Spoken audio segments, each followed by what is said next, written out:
The Panama Canal, one of the great engineering feats in history, is currently experiencing a major traffic jam. Around 150 vessels are waiting to cross, but a severe drought means they're going to have to wait. The critical trade path ships $270 billion in cargo a year. That is 40% of all U.S. container traffic. Fresh water is needed to raise vessels traveling through the locks, much of which comes from the nearby Gatun Lake. The reservoir's water levels are at a 4-year low. The problem, that water isn't just needed to raise ships, it also needs to flow to taps in Panama City. Joining us now is Alan Baer, OL USA CEO. Alan, I've learned more about the Panama Canal in the past day than I ever knew. I did not know about the locks. I didn't know that they brought from fresh water in order to operate the locks. How long has this been going on? Is it a structural issue, and is anything being done to try to address it? Well, it's and thanks for having me this morning. It's more a recent phenomenon. Generally, historically, there's been enough rainfall that has filled the lake that the vessels transit. The locks, as you highlighted, are on both sides, on the Pacific side and the Gulf of Mexico side. In between, the ships navigate across the lake. That is now shallower or more shallow than it's been historically. And that's where the problem is coming up. The ships can't load as heavy as they want. The number of ships that can navigate across the lake has been reduced, creating the traffic jam you referred to. But the bigger supply chain impact is the heavy cargo that some of the U.S. importers and exporters want to load is now being reduced. And the ocean carriers are limiting container weight. And so you have a lot of products that move into the U.S. that are impacted by those weight restrictions. And so perhaps it's good to have a reminder of why the Panama Canal is the chosen route.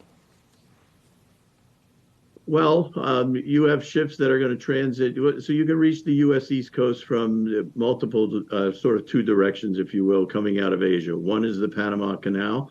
That turns out to be the shortest route when you think of business coming out of North Asia, China, Taiwan. The fastest route both into the Gulf of Mexico ports, Houston, New Orleans, and then to the U.S. East Coast is via the Panama Canal. The alternative route that is now being explored by a lot of importers as these delays start to mount will be coming via the Suez.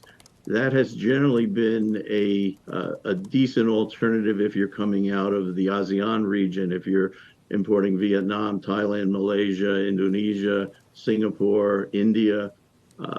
But there is as you pointed out in the opening segment, there's a tremendous amount of cargo that transits the Panama Canal versus going around the bottom of South America, for example. That would be far more costly. And what about how much of this can be absorbed by the west coast of the U.S. ports and then transferred across the country? I think you'll see a shift in business now over the next few weeks as people don't want to necessarily wait for 7 to 21 days of delay with the congestion. But there's a lot of merchandise that doesn't necessarily want to absorb at the same time the increased cost.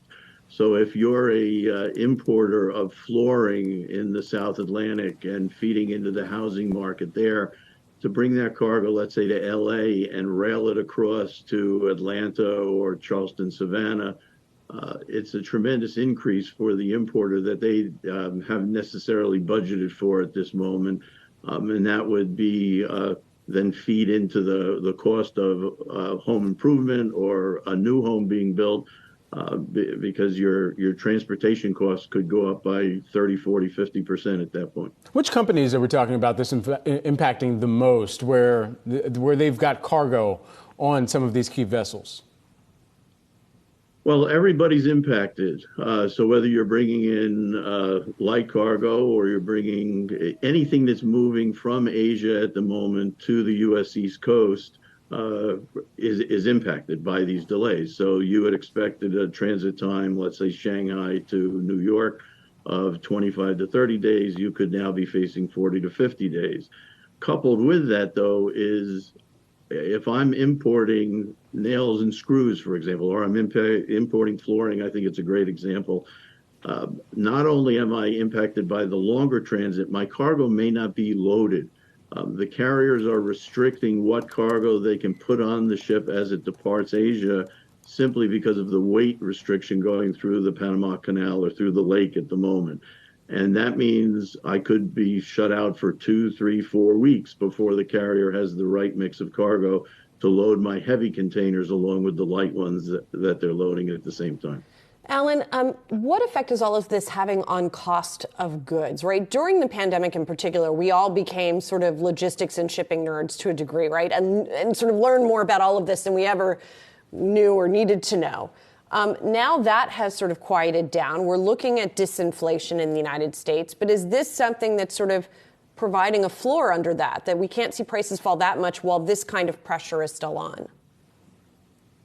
Well, yeah, I mean, the anomaly that we saw in late 21 and on into 22 was something I've never seen ever in my history of doing this. The prices have normalized back to what we saw in 2019 and are sitting, to your point, at a floor level. I don't think they're going to go down any farther or further now as a result of some of the congestion. The carriers are reducing the number of ships they're operating to also facilitate better lifting and loading capacity. I don't know that it'll have a major impact on inflation in a sense. These are marginal costs. Given the wide range of inflation, I'm certainly not an expert to talk to that. But I don't think overall you're going to see too much of it other than a sort of a $3,000 rate may go to $3,500, but we're certainly not going all the way back to $25,000 that we experienced coming out of the pandemic. Alan, really great to have you on here with us today, and thanks so much for helping us really put some color around this. Alan Baer, who is the OL USA CEO. Thanks so much.